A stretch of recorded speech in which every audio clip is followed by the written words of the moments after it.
for open source to work really well, you do have to create something that no single company controls, right? And you have to be like, in the way you write you don't call them articles of incorporation, but your bylaws effectively. You have to make sure that it is written in a way that everybody feels safe. People feel safe contributing, even enterprises, right? That enterprises feel comfortable adopting. And you have to get that right. And in doing it, you also have to, understand that ultimately, this is going to be a business. Ultimately, companies that build this stuff are going to need to make money or they go out of business, right? And the companies that adopt it have to feel safe doing it. And that balance can be really tough. Welcome to Densify Talks. Thank you so much for joining us here on the podcast. My name is Brian. I am the producer of Densify Talks. And I want to welcome Dan Ciruli, Vice President and General Manager of Cloud Native at Nutanix. Dan is joining Andrew on today's episode to talk about his history in Cloud Native. It's a very long career, actually, full of incredible knowledge and wisdom, and we're excited to share that with you. Founding a CNCF project and what it all entailed. Kubernetes in the early days and its cloud-centric evolution. Founding OpenAPI and how. Product management and what product managers do in open source. I know that's kind of a topic that people discuss. About the Nutanix Kubernetes Platform, NKP. Resource optimization on NKP. How to give consistent view across cloud and on-prem. Current impact of AI.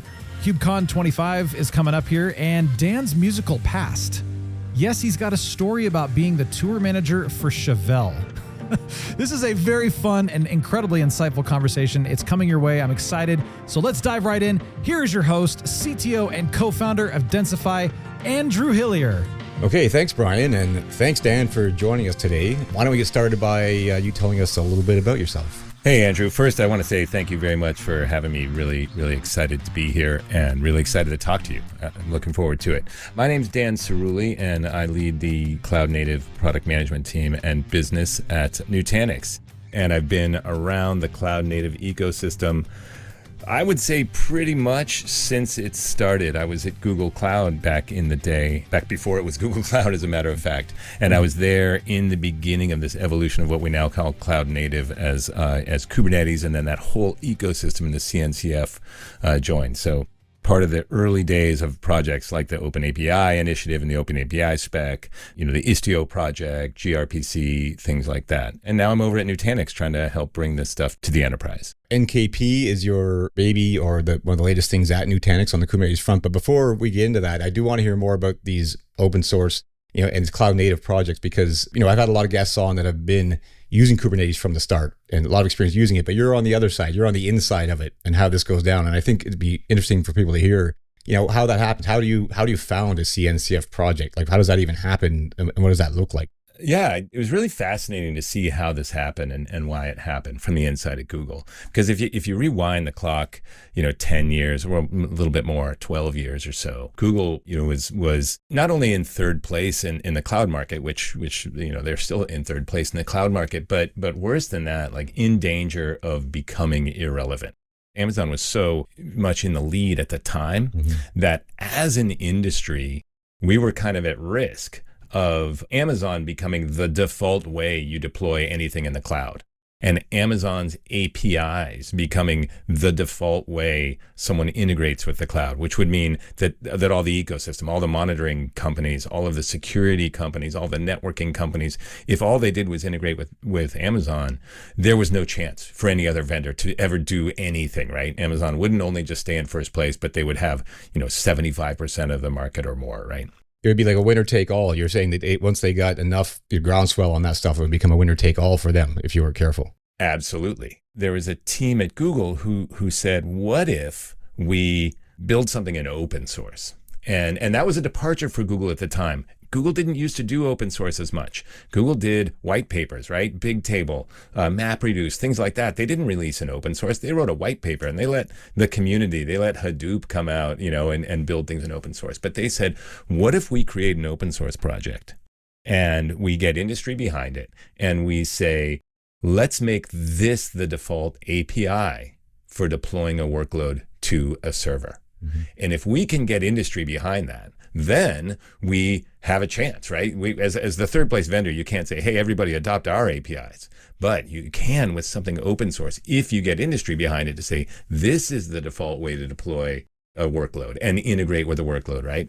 They went and got essentially everybody in the industry. Now, this is my boss. His name's Craig McCluskey. They got IBM, they got Microsoft, they got Oracle, they got Mesosphere, who became D2IQ, who's, how I got into Nutanix was that acquisition. All of these companies said, let's solidify behind one API to deploy. And that's how Kubernetes got started. And the genius there was getting everyone around. I think people often say, like, why did Kubernetes win the container orchestration wars? To me, it's not because Kubernetes was so much better than Docker Swarm or so much better than Mesos. It's because the CNCF was a rallying place for essentially the entire industry. And that was the real vision there. Let's make this organization that will make it safe for people to come in and via open source, start a project that's going to allow to be commercialized, right? One of the great things about the CNCF is it's a great place for a startup who's like got a new idea. It's also a great place for a multi-billion-dollar enterprise, right? You see everyone from Red Hats of the world to these tiny little companies. And the CNCF was created as this ecosystem to protect all of them. It's really interesting to think, why did Google allow Kubernetes to be open source? That's why. And it's very clever because you're talking about an industry. I guess one angle on this is an industry that was burned basically by VMware becoming the gorilla in the virtualization days. And, people like IBM and stuff like that, they kind of lost their chance. And what you're describing is very different than if you rewound a few years earlier, where everything was controlled by one vendor. The industry shows, I used to speak at the early VM worlds, but they stopped that after a while. They wouldn't let other vendors speak, and so they really took control of everything. And the CNCF has done a great job of keeping it open. And I think that's probably what you're describing. I could totally see the motivation for everybody involved, saying let's keep this democratized and let everybody have a voice in this new world, instead of there just being, like you mentioned, the fear of one player just dominating everything. Right. And ultimately, it's been fantastic for the industry, right? Ultimately, this is really good for the vendors. It's not really great for a vendor, but it is really great for the vendors as a whole. And yes, your VMware example is a perfect example, right? The de facto, essentially the only hypervisor that anyone uses on-prem. And now we've seen in the last couple of years just why that's so dangerous for an enterprise. Yeah, absolutely. You get that dynamic. And again, you mentioned like Amazon, it did have the biggest show. It probably still does have the biggest show, but it's great that there's not just a pure stranglehold on everything that happens. So when you're in one of these committees, and again, let's just start with you founded OpenAPI, sorry, the initiative. And what's that? How does that go down? How does this actually work to start something? So that started, much like Kubernetes itself. And when we started the OpenAPI initiative, it was not part of the CNCF. We started it just under the auspices of the Linux Foundation. There was a spec called the Swagger spec, and it had gotten to be very, very popular for describing an API. And there were a few different companies like Apigee, that were, really, really making some business in API management. And then you had the big vendors like IBM, like Google. We were looking at it as well. My involvement started with this team from Apigee calling me up saying, hey, I was in this space. My team at Google managed Google's own API infrastructure. So at the time, by far the largest API infrastructure on earth, right? And we had our own ways we described APIs. There was no standard. And so this team from Apigee said, hey, we were just talking to someone from IBM, and we think it would be good if we could all agree on a specification. This one, the Swagger spec, is really getting a lot of attention. And we looked at it, and it was much less mature than what we had developed internally at Google. But we realized that this is a great example of an area where owning the spec wouldn't help us. Having a spec that only you use to describe your APIs doesn't make you more adoptable. And we realized that, hey, if we can get the industry to standardize this, we can make it easier for people to adopt our own products, right? Then we can publish, obviously we needed to change the name. Swagger wasn't going to be the commercial name. But it was fundamentally that. It was guys from Apigee called me and said, hey, do you want to be part of this? And us realizing Yes, by making some sacrifices, in terms of people, like we'll dedicate some engineering resources to it, and then B, in terms of getting it our way. By making those sacrifices, we could advance our business interests and the state of the industry. Mm-hmm. I had to take that case internally. I had to go to our lawyers and convince them, yes, it'll be worth it. It'll be okay for us to do it. I had to go to our marketing department and say, hey, well, we put some money behind this, because when you're one of these big companies joining these initiatives, you pay money, right? Because the company, the project needs money for marketing, for resources, for build, for things like that. And so made that case internally, was successful, and then the role changes. Like, okay, now we created it, we got the lawyers to approve some language. Then we had to go out and say, okay, now how do we trumpet this? How do we convince the world this is a good idea? Adopting this specification is a good idea. These are probably really tough decisions. It's not for a company it's not self-serving. You're giving up better technology for a longer term strategy here, which is probably a very, very difficult thing to do, but very, very smart in the long run. It seems like there's very strategic thinking behind this type of thing, something that's better for everybody if you go in this direction. It's something that I think we as an industry wrestle with. And I think, again, that this CNCF has been tremendously successful with, because for open source to work really well, you do have to create something that no single company controls, right? And you have to be like, in the way you write you don't call them articles of incorporation, but your bylaws effectively. You have to make sure that it is written in a way that everybody feels safe. People feel safe contributing, even enterprises, right? That enterprises feel comfortable adopting. And you have to get that right. And in doing it, you also have to, understand that ultimately, this is going to be a business. Ultimately, companies that build this stuff are going to need to make money, or they go out of business, right? And the companies that adopt it have to feel safe doing it. And that balance can be really tough. We've seen a lot happening in open source over the last couple of years that make it clear how difficult it can be to get that right. Yesterday, I read, probably the 15th article I've ever read about the guy who runs curl. Curl, the command line tool. It's a guy. It's a single guy. And it's almost unsustainable. It's essentially a full-time job, but he never found a way to monetize it. He never found a way. That guy could go away. That guy could say, I'm going to stop maintaining curl. Curl is one of the most very used pieces of code in the industry, sure. right?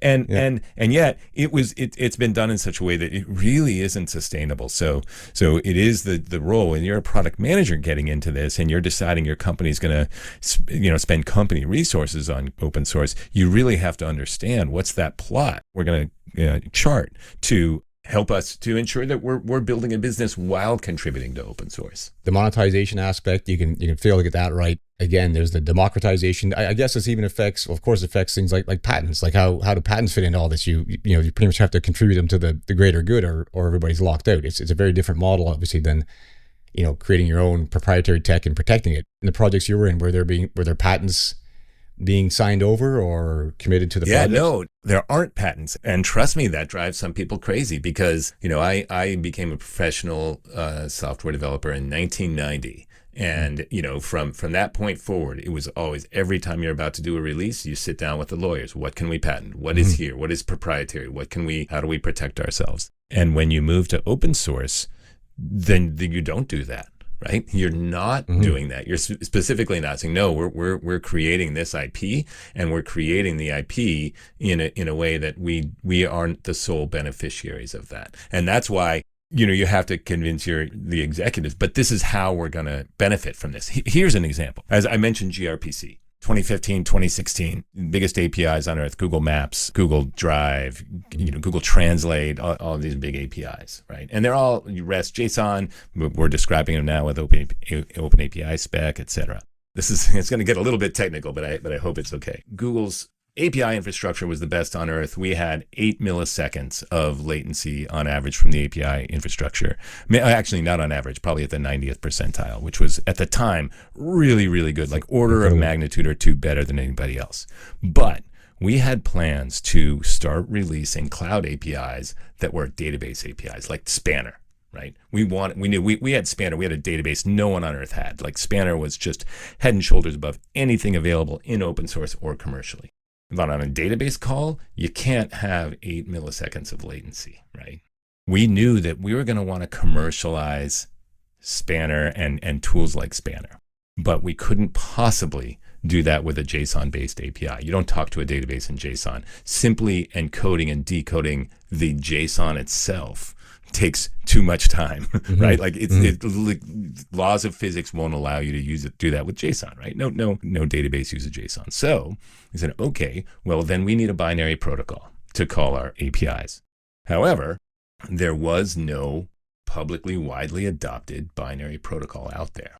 I went with Louis Ryan, who is also a co-founder of the Istio project. We went to Urs Hotzel, who's employee number 8 at Google, kind of the godfather of Google infrastructure. And we made this pitch, and we said, look, Spanner wants to, and all these other databases, they want to expose themselves. We need a protocol to call those, and that protocol cannot be proprietary. We can't have a different protocol for talking to Google databases APIs than everybody else uses in the industry, which means the only way we will ever be able to expose Spanner as a product is if we have an open protocol. And internally at Google, we used a thing called Stubby, which was protobuf on the wire, it had all these characteristics, but it was internal, it was closed source. And so we said, look, this is what we need to do. We need to open source this protocol. We need to get other companies behind it. And we need to expose all of our APIs in it and make a commitment. And the interesting thing about gRPC is it is just a protocol. It isn't, there's no commercial product of gRPC, right? It's just the protocol. And I love to see how widely adopted it's become, because that wasn't an open source project that we marketed, right? We didn't have a commercial version of it. It's not like Kubernetes, where there's Kubernetes and then we got GKE. We're monetizing Kubernetes with GKE.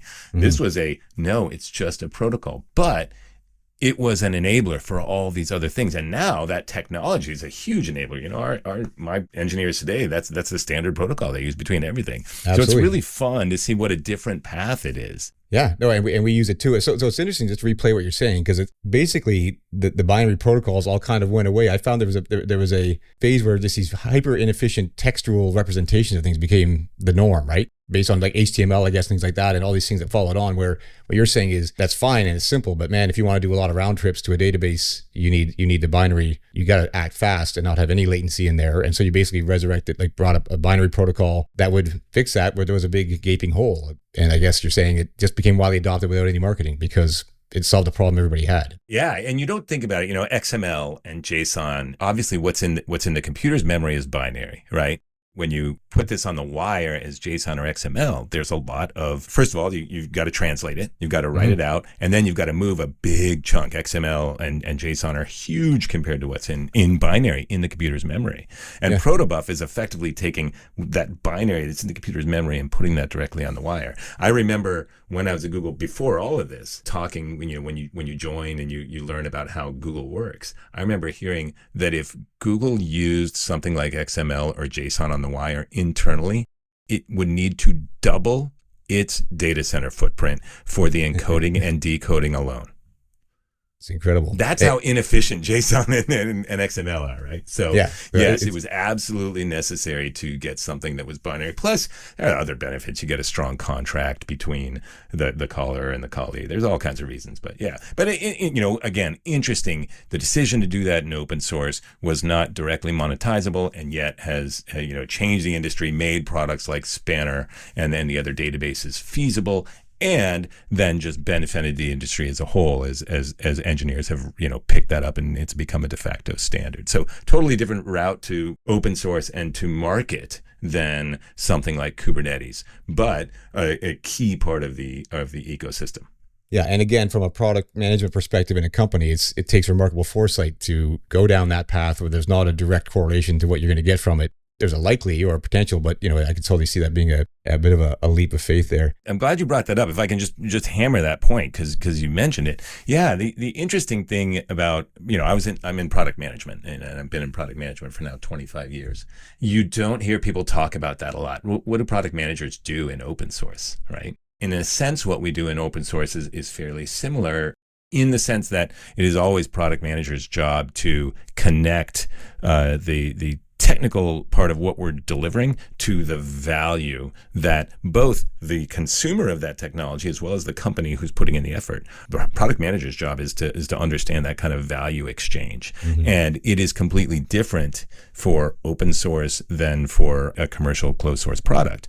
But it is essential. You can't get your management behind, putting any money into this effort, and you can't get people to adopt that technology if you don't understand that exchange of value. And that's what product management really, really lends to open source. And I guess that's really complicated because it's not just for one set of corporate priorities, it's for many. So I assume there must be a lot, again, as a company, if you product managers say, okay, well, we know that's for the better of our, vision and our direction. But when you have many, many people that are going to leverage that and many, many contributors putting into it, possibly with their own requirements, like that must be a really daunting task to come to agreement on that contract. It's really different than, hey, if we put, 50 engineers on this and I can sell whatever, $100 million a year worth of it, which is the traditional, that's what you're doing in normal, enterprise product management, then it's worthwhile. Yeah, it's totally different. Yes, you do need to be very clear on here's the kind of IP that we're willing to just put out there. It's better, adoption is better for us than people paying us directly for it, but here's why. And in product management, you've got to connect those dots. And with something like Istio, which is probably a very complex, I wouldn't say product technology, like that must be extremely difficult to manage all the moving parts for that and describe the value. Yeah, it was an interesting one. So I was there in the very beginning of Istio as well, because my team built, internally at Google, we built API infrastructure and we built what's now called a service mesh that Google used internally. As the Kubernetes project started to take off, we knew, okay, well, they're going to need something to facilitate these communications. And we looked around, and this was a great lesson in community. We looked, and there was a team at IBM had realized the same thing and was building something, had started doing something very, very nascent. Totally different. There was a group at Lyft who had open sourced a proxy, the Envoy proxy, that was different than what we used internally at Google, but it had a lot of the right, technical characteristics. It was written in C, so it's extremely performant.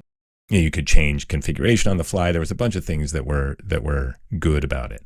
And so we reached out to these teams. We found the people behind them. It's open source, so you can see who's working on them. And we said, hey, we think we should all get together and do something together. The people from IBM, Lin Sun, who's now one of the board members at the CNCF, Dan Berg, and some other folks at IBM, and got the team at Lyft behind as well, and said, "Hey, let's start this thing." Yeah, that was a really fun project from the get-go. Reaching out as Google, you get their attention because that's you're carrying a lot of weight there. So when somebody says, "Hey, let's work together on this," I'm sure they were all jumped at the chance. It is so funny to go from being a product manager anywhere else to being at Google, because product managers, I always love to meet with customers. I always want to meet with customers. It can be really difficult to get on their schedules. And then you join Google, and I don't know what it's like now, because now I think Google is more of a just everyday technology company. But 15 years ago, you would just find out, you just asked for a meeting with anyone and they always said yes. It was a luxury indeed.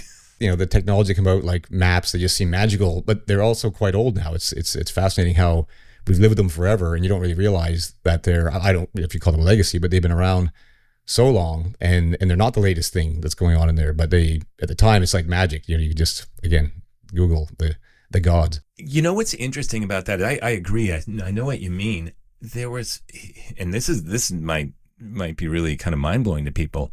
One of the reasons that Google was blowing people's minds way back in the day was that Google was an extremely early adopter and, in fact, inventor, really, of containers. Google had the ability to write software that was more scalable than anybody else, that they could change more frequently than anybody else. Google really, in the early 2000s, of course, before Kubernetes existed, Google already had really, really easy ways. The developer would write something, it would get deployed automatically to a container. That container would automatically go out, get deployed across machines. Those machines, by the way, commodity Linux machines, which was which was unthinkable at the time in the world of big iron, right? Like these kids from Mountain View are deploying on commodity Linux boxes. For sure. You could deploy something and you could A/B test immediately. You could then replace that container, an hour later with something new. You could deploy to production. The reason Google was able to innovate so quickly and outpace people so fast, now that technology is accessible to everybody, right? Mm-hmm. That's what Kubernetes is, right? Now, Google, I don't think stands head out. There's still fantastic people. They're still inventing things. It's true. But a lot of what made Google unique at the time is not unique anymore. Yeah, no, for sure. Of course, we're still innovating in AI and onward and upward. But it's funny, on that theme of the containers and the types of apps, I remember thinking about exactly that in the early days, because I see people using Kubernetes, but they're not using it like Google was. Like, you're running monolithic apps in a giant container. And I'm thinking it's really powerful when, like, Google Maps probably doesn't do that. It probably uses a lot of microservices and they're coming and going and it's all very dynamic. And so it's almost like in the early days, there was misuse. Like the technology was well suited to a certain type of app design, like a cloud native kind of scalable, elastic design. But if you use it wrong, it was kind of like a bit of a mess. It's almost like you're trying to use it like you use an old VMware VM or something like that. And that's not the most powerful way to use it. So I remember distinctly seeing applications running saying, Kubernetes is good for Google Maps, but your app looks nothing like Google Maps or whatever, insert service here. I think it's grown. I think it's all very matured now to people understanding it much better and having better architectures. But it strikes me that in the early days, it wasn't the greatest if you had a monolithic app. I think you're right. I think that still happens today. I think that when cloud native is implemented well, if you look at the definition of cloud native, which I don't have in front of me from the CNCF, which I know Craig McCluckey, this initial PM who was my boss, he, along with Joe Beta and Tim Hawken, came up with this definition of cloud native. And it was really, they don't focus on Kubernetes and containers in that definition. They focus on a culture of high velocity, of making developers productive. And that's what Google had mastered. That, it was Amazon who called the two pizza team, but it was essentially each team could deploy and innovate independently extremely quickly. And yes, I think to this day, there are many people who are using Kubernetes and they haven't architected their applications such that each team can really deploy independently. That is still, I think, a great implementation of Kubernetes is a little bit uncommon in that it does take really your whole philosophy about how you organize your teams, how you architect the communications between those teams, both in terms of what's technically on the wire as well as how those teams work together in your org. Mm-hmm. You really have to design your everything around cloud native to get all of the benefits, to be able to do what Google did. Absolutely, and there's nothing wrong. I mean, running a monolithic app and it works fine. It runs fine. I've seen cases where there's one pod per node with a giant pod using all the memory, and it works. It's just not taking advantage of everything you could in that framework. Like you said, like the dynamicness and the A/B capabilities, stuff like that. There's probably a mix of how it's used out there right now. Some of it very, very elastic and microservice oriented, and some not. And the challenge is to make sure it all keeps working and is efficient and runs well, given the variety of things that people are running in it.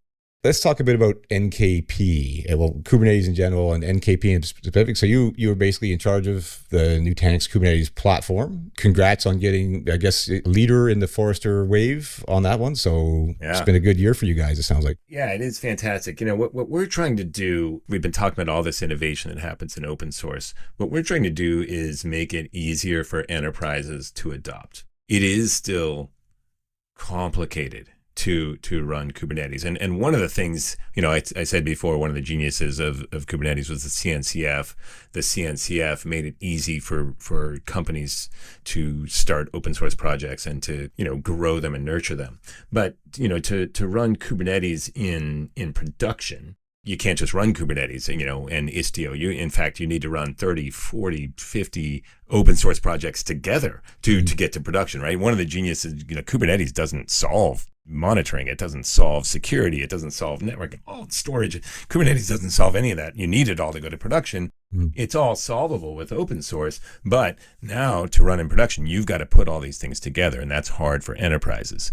In the cloud, it's somewhat easier because someone else will take on a lot of the burden of installing it, right? You don't install Kubernetes in the cloud. The cloud automates that, and they've got a networking stack that's built for you. They've got a monitoring stack that's built for you. But if you want to do it on premises, it's still really complicated because you have to assemble all these pieces. And so what we're trying to do is say, let's take everything that's out there in open source and make it so it behaves like enterprise software, right? So you install a thing and that thing just works and it's got everything you need. You don't have to cobble pieces together. And then even more importantly, and then when you upgrade a thing and all those pieces get upgraded. So that's really what we're trying to do, is kind of take what all that goodness that's available in open source and make it so it's really consumable by the enterprise. And I guess you get past that kind of science project phase where I think every technology kind of goes through it, where there's always, people that are kind of doing it from scratch and handcrafting these environments. And after a while you say, okay, that's fine. We just want to stamp these things out and make them work, more of a more turnkey kind of solution. Like you said, and when I upgraded it, it's known to work because it's all consistent. So, it's interesting to see the industry kind of move past where you've got, some rocket scientists kind of handcrafting these environments to, no, we just want to have a working solution. And NKP works equally the same in the cloud, right? So it's the same solution across on-prem and cloud. Kubernetes, as I said at the beginning, was meant to be this API, like there's one way to deploy an application no matter where it's running. But in reality, the way those things operate are generally very, very different on-prem than in the cloud. And what we see many companies doing is not having kind of a platform engineering team that's across environments. And most companies, by the way, are at least hybrid, at least on-prem and in one cloud, if not multi-cloud. What many companies do is they have to build up a separate team. They've got an Azure team, they've got an AWS team, they might have a GCP team, and they've got an on-prem team. And they're all doing the same thing, but differently. And they could never take one app that's deployed in one cloud and just move it easily to the other and operate it easily in another. And they can't take a person who's on one of those teams and move that person to, to the other team, because the technologies they use are different. So yeah, we do have the ability to say, hey, you can have a consistent, not just the Kubernetes API, which of course is the same everywhere, but your whole stack can be consistent running in the clouds and on-prem. And we do have some customers who use it that way. I've got one customer runs Kubernetes on their cruise ships, but they do their development in the cloud. It's all containerized stuff. So they do development in AWS. They run production backends in an on-prem data center, and then they've got Kubernetes clusters on every ship. But they have one team that does all that, so they want consistency between all that stuff. Right, the same tools, the same views. We've seen customers where they want to see like the same namespace, no matter where it's running in one view across all those environments you mentioned. So it's important that it all be done consistently with the same tooling, so you don't get these kind of standalone teams doing things completely differently. That makes complete sense. Now the planning and the optimization of it are quite different. What we find is obviously if you're in the cloud, you have on-demand resources that you can get and give up. On a cruise ship, you're not going to go get a new server between ports. And so it's interesting from an optimization perspective. Once you get down the lower layers, it's a bit different. One's to make sure, what's my peak demand. The other one is elasticity, but almost everything else then becomes the same. I want the same view of everything, but I want to make sure I have enough capacity in the environments. We have customers that one of them has 300 manufacturing plants all running Kubernetes. How do you plan how much capacity to put there? How do you understand the workloads? And so it's an interesting challenge, but when you do it right, it is one seamless space of technology, just with some variation in how you provision within them. You hit on a really important thing there, which is, customers right now are really trying to make educated decisions about where should I run a particular workload. There's a period for most of my career, it was all you had to run on-prem. That's the only option you had. Then the cloud existed, and there was this for a while, this just mad dash, like let's run everything in the cloud. The benefits are great.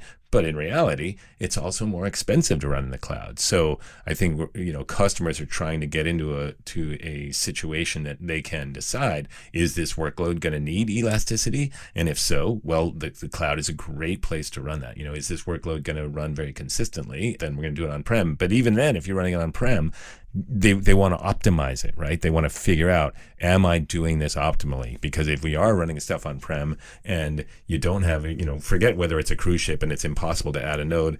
On-prem, you can add nodes, but it takes time, right? And so it's really important to figure out how to do that efficiently, how to run that stuff on-prem in the most efficient way. And that can be complex to do in a world of, running Kubernetes in VMs and understanding that you're optimizing things. That can be pretty tough, but really important in the long run. Yeah, and we see an awful lot. It's funny, like you're right, there was a rush to the cloud.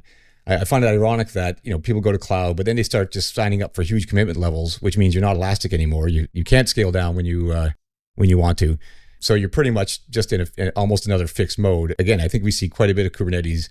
We don't see a balance of it in the cloud and on-prem. And the one thing I think that's interesting that's starting to influence that more is AI, because we're starting to see more and more inference running, in Kubernetes, where the inference workloads running in containers makes a ton of sense. And then it's certainly in certain industries, they like to do that where the data is. Some of them are wide open. And so what are your thoughts on that as far as the AI's influence on all of this? AI is going to happen everywhere. It's going to happen everywhere for sure. I've been working in distributed computing since the early 2000s. I was at I don't know if you remember grid computing, but that was a little grid computing startup in the early 2000s. One of our advisors was named Jim Gray.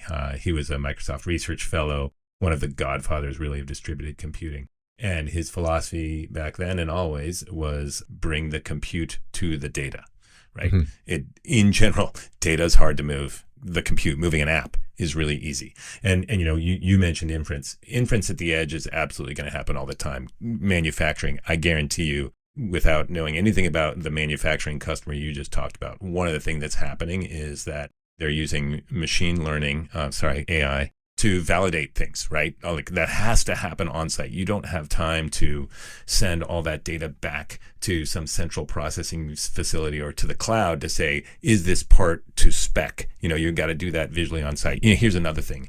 Major League Baseball, who operates not just 32 ballparks in MLB, but also all the minor league ballparks, they collect, I don't know, it's something like 100 gigabytes of data per pitch. And that needs to be analyzed immediately in the stadium, and then they send out the telemetry and says, oh, that was a 93 mile an hour fastball that, just missed the top corner. That analysis has to happen locally. It would be way too much of a delay. So you are going to see more and more and more need to be able to manage. And effectively what it becomes is, it's just another workload.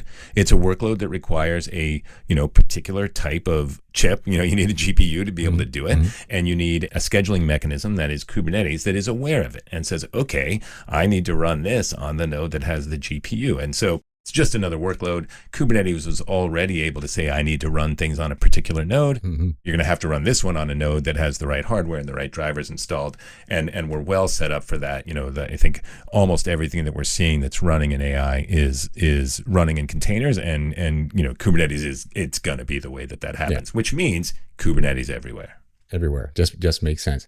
So I feel like AI is probably a whole topic we could spend another hour on. And maybe what we can do is park that for now so we don't go on forever today. And maybe we'll do a follow-up and compare notes. I know you have NAI and you guys have technologies like GPT in a box type of thing. And it'd be fascinating to get into that. But just a couple more questions for you, Dan, and then I'll let you go. And one is, so KubeCon's coming up in a couple of months. I'm sure you're going to be there. I think we've met at the last two KubeCons, London and Salt Lake. So you're going to be in Atlanta this year, I assume? Yeah, I love going to KubeCon. To me, it always feels a little bit like a class reunion when I go back and I do get to see my old coworkers, some of whom are still at Google, some of whom have moved on, maybe off to Microsoft, maybe off to startups. I've been talking a lot to my good friends at ChainGuard. I used to share an office with their CPO, Kim Lewandowski at Google. Nutanix is relatively new to cloud native and to working in open source. Commercially, we've got to get to know people and let people know that we're here.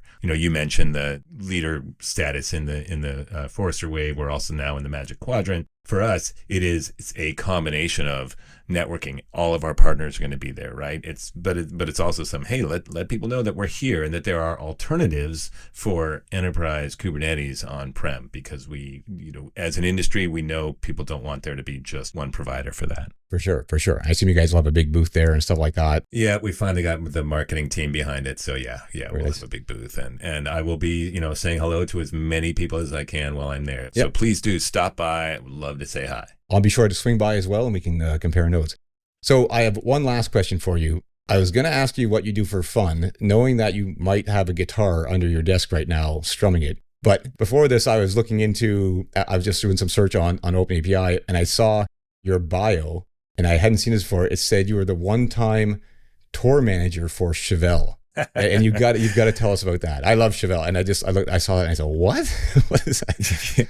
It is a funny story. They are some old friends of mine. One of my good friends from high school married one of their good friends from high school. And so two of the guys in Chevelle and I were all in this wedding together. We were all groomsmen, had a really fun weekend in LA and really bonded. Like just we didn't know each other going in, and we ended up, walking out best friends. And so we've been really good friends for almost 30 years now.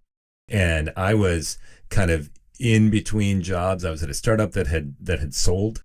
And by the way, that was before they were a famous rock band. I sold a little startup. I was taking some time off work, and my buddy Sam invited me to get on their tour bus for a week.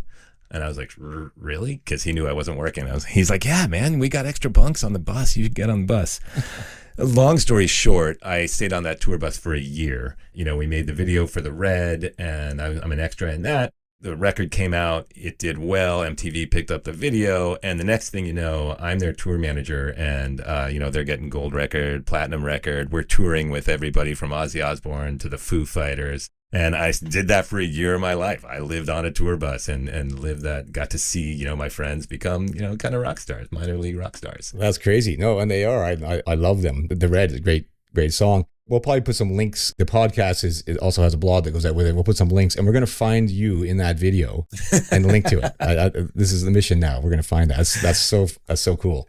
So cool. There is a GIF that makes its way around in our Slack in Nutanix. There's a GIF of me in that video. It's pretty funny. Because that's entirely consistent with starting CNCF projects. They're just very, very similar skills.